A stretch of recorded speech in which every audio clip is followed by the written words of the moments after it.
When you foster a child, you become a whole parent, right? You have the same duties, same responsibilities as any other parent, and the child surely has the same expectations of you, same parental needs from you.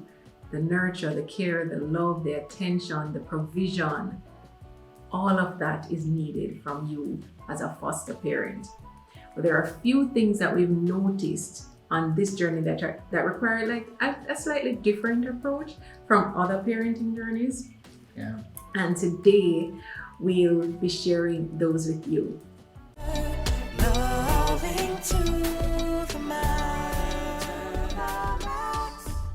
So we're the Macks. I'm Jermaine. That Renee. So we're just gonna be sharing, as Renee said, some tips that we believe can help you on your journey as a foster parent. First tip, take time off from work. Yes. You're gonna need some time to adjust to the newness of this situation. Now, we are in a situation as foster parents where you are new to the child is new to you, the child is in a new environment altogether. You don't know how the child will react to the environment. You don't know what the new reality will be for you either, and you both need time to adjust to each other. So regardless of age, Yeah. you want to allow for some time. Right. Plan as best as you can, because you may not always be able to, but as best as you can, request that time from work. Invest in spending that first couple of weeks to just get both of you comfortable. Right. You will need to understand the child's needs, what their habits are like, how it may change your life. Do you need to be getting up in the middle of the night to change and feed, or maybe you're fostering an older child and you just need to understand how this child responds to different things. Either way, as Jermaine said, regardless of the age of the child, you will need some time to learn the character, to learn the habits, to learn what it is that you need to provide for this child. Yeah. So the next thing that you want to do, tip number 2, is understand what your employer's policy on foster care is. Now, we've seen a handful of companies actually allow time off in the case of foster parenting, but you just want to be sure what that policy is, if any. If it does not exist and you've applied to be a foster parent, ask for them to give you the time off. Ask for an adjustment of that policy so that you can have that time off that we spoke about in point 1, because it's going to be important. So for us, because neither of the companies we worked with at the time offered that time, we had to balance work, new baby, new environment, new everything. And at a time where it wasn't easy to find somebody to come in and help us take care of him. So it stretched us. Like, sleep was not a thing. No. And even when you did get a chance to rest, you're just so tired. Yes. And that's because that adjustment period takes a lot out of you. So understanding the policy, advocating for time to be able to spend as much as you can get, and that can go a long way to making the experience a better one for you. And I'll just add to that to say, if the policy does not exist in your workplace, don't be afraid to ask for it. Don't be afraid to suggest it. You never know if your experience, your suggestion would be what changes the trajectory for other foster parents. It could be that they never thought about it before. Exactly. Exactly. So it's worth considering, it's worth bringing up. Because if we are serious about taking our children out of state care, about saving our children, about fostering and building families, providing safe homes for these children, our corporate policies have to support it as well. Yeah, agree. Right? So our third point is to prepare what you can in advance. The thing about becoming a foster parent or an adoptive parent, you're typically asked what age group are you able to accommodate. Now, you can prepare that space, whatever space you have for that child, in accordance to the age that the age child that you're able to accommodate, right? So for us, for instance, we were expecting a baby, so we had a crib ready. We had a changing We had table a whole ready. nursery. Yes. A whole daycare center prepared. Yes, we had a whole nursery ready, right? And so what you can prepare in advance, you do that. Some things we couldn't buy in advance, like the diapers. We didn't know what size the child would be, so we couldn't buy the diapers in advance. We had to buy those on the fly. You know. So you want to prepare as best as you can. Yes. But still understand there's certain things you just won't be able to prepare for until the moment comes. Right. But don't lose your mind over it. But don't be too, what's the word I would use here? Loose in terms of your planning and preparation. So you want to have a little bit of budget on hand to be able to get things that you may need, you know, the same week that the child comes to live with you. Right. So there are some things that you can, some things or places that we think you should identify in advance of the child being placed with you, right? Because we know that these placements can be sudden. You can get the call today and the child is with you today, you know, or you may have some more time to prepare if it is a longer placement kind of thing. If it's a permanent placement versus a temporary placement. So know where your doctor's office is. Find that pediatrician. Identify the pediatrician who you will be utilizing once the child is in your care. You will need to carry the child for his or her shots. You will need to check up for anything to do the regular the regular checkups. If the child gets sick, you need to know where you're taking them, right? Understand where the pharmacy is, the clothing store, the toy store, the cheapest pharmacy. Because here's the thing, as a foster child, insurance may not be something that you have.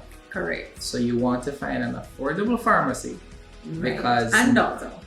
Yeah. So just put the word affordable in there. Right. So know where the supplies are available. Even if you don't have them at home at the time that the child comes, you know where to find them.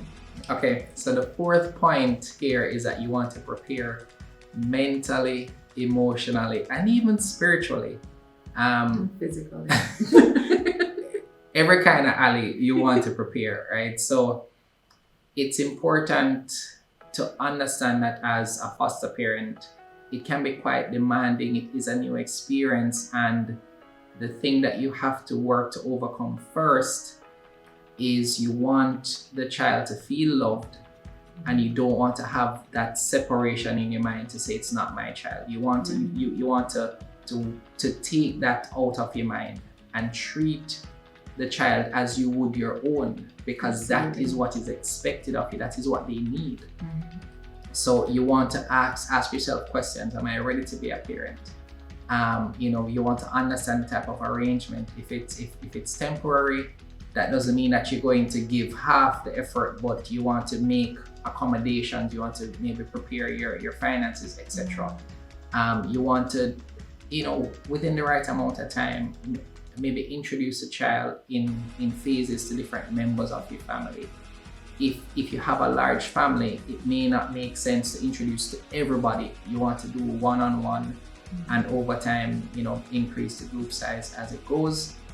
Yes, and that's important. I think also read some material about foster care and how to help the child to incorporate with your family. One of the points that we learned is the importance of not overloading the child with all of these new faces all at once. So it was just to add to that gradual introduction. And the next point, and that's why I would say mentally and emotionally, is that you want to be able to think about the fact that, I mean, depending on the situation, you may or may not need to provide for or accommodate access to their birth parents, right? Depending on the situation, of course. Now, this is something that CPFSA will speak to you about, or for the child, whoever you have the arrangement with. They'll help you facilitate those conversations as needed. But you want to, as best as you can, if you have to interact, maintain the best relationship, understand that you both want what's best for the child, and try. It benefits everyone if you can have a healthy, good relationship with everybody who is a part of the process. Yes. And so just prepare for that. You may have circumstances where the child may misbehave, or you feel like you can't necessarily control them. Now, I use the word control loosely here because to us, you want a child to be free to be themselves while understanding there may be a history that you don't know. So there's a healing process that needs to take place for the child once they come to live with you. Right. So they may be working through those emotions, working through maybe feelings of rejection, hurt, like you don't know what their experience would have been prior to coming to live with you. So they may act or behave a certain way. It doesn't mean that they don't need you or they don't love you. They're just trying to figure out what those emotions are within themselves. So those emotions may lead to misbehavior of some kind. You want to prepare for this. You want to work with them through it. You want to pray through it and try to be focused on the purpose that the Lord has for you for that child, right? And our fifth and final tip for this video is to allow yourself grace. Yes, you're not going to be perfect. Nobody is. Fostering maybe a new experience for you, maybe new to the child. Either way, the combination will be new, right? Having that child in your home, that child being in your home, meeting a new family, it will be new. There will be mistakes. Yeah. There will be missteps. Allow yourself and the child some grace and space to learn and to grow and to recover and to try again. Yeah. A lot of persons will have a lot of advice for you, telling you how to raise a child and what you should do and what you shouldn't do. Listen to the advice, but it doesn't mean that you have to act on all of it. Yeah. Right? Learn how to receive advice without taking offense or becoming overwhelmed. But learn to test the advice to see whether or not it's practical or applicable for your situation. Exactly. Does it apply to your situation? Does it apply to this child? Because each child is different, And one of the things that got us through those errors and that stage was prayer. Like, we literally had to continue seeking the Lord on the nights when the child would not go to sleep, when he was crying for hours and Jermaine's eardrum is ringing for an hour afterwards. Listen to me. I'm there praying him through and praying us through. Do your own reading, do your own research. Yeah. Seek counsel from persons who you trust as parents, but make the best decision for your child. On the matter of grace, I'll just say, try as best as possible to just have a loving response in all situations. Yes. And as we said before, we think children should be children. And so have the right expectations, and I think just give yourself to the great experience that foster care can be, that adoption can be. Yeah. So those are our 5 main tips. We do have more, but for now, we're gonna end it here. Thank you so much for watching. And remember, if you are interested in becoming a foster parent, we'll leave the information in the description below where you can sign up. You can apply and become a foster parent to help get our children into safe, loving, nurturing homes where they can flourish and fulfill the purpose to which they have been called.